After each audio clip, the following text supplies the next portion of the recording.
ইন্নাল্লাহা আশতারা মিনাল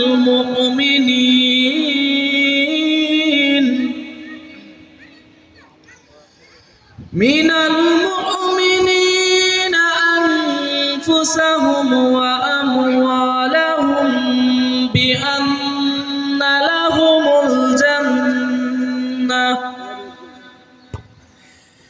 ইউকাতিলুনা ফি সাবিলিল্লাহ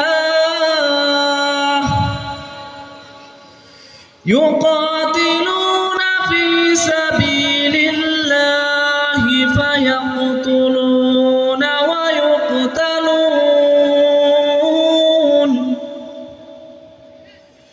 وعدا عليه حقا في التوراة والإنجيل والقرآن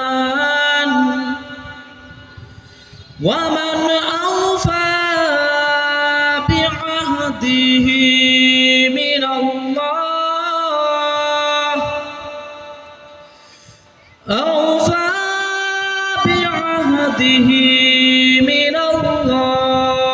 فاستبشروا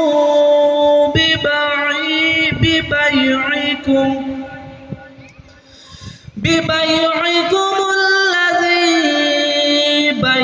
بايعتم به وذلك هو الفوز العظيم। প্রকৃত ব্যাপার এই যে আল্লাহ মুমিনদের থেকে তাদের প্রাণ ও ধন সম্পদ জান্নাতের বিনিময়ে কিনে নিয়েছেন। তারা আল্লাহর পথে লড়াই করে এবং মারে ও মরে। তাদের প্রতি তাওরাত, ইনজিল ও কুরআন আল্লাহর জিম্মায় একটি পাকাপোক্ত ওয়াদা বিশেষ। আর আল্লাহর চাইতে বেশি নিজের ওয়াদা পূরণকারী কে আছে? কাজেই তোমরা আল্লাহর সাথে যে কেনা বেচা করছো সেজন্য আনন্দ করো, এটি তোমাদের জন্য সবচেয়ে বড় সাফল্য। আসসালামু আলাইকুম।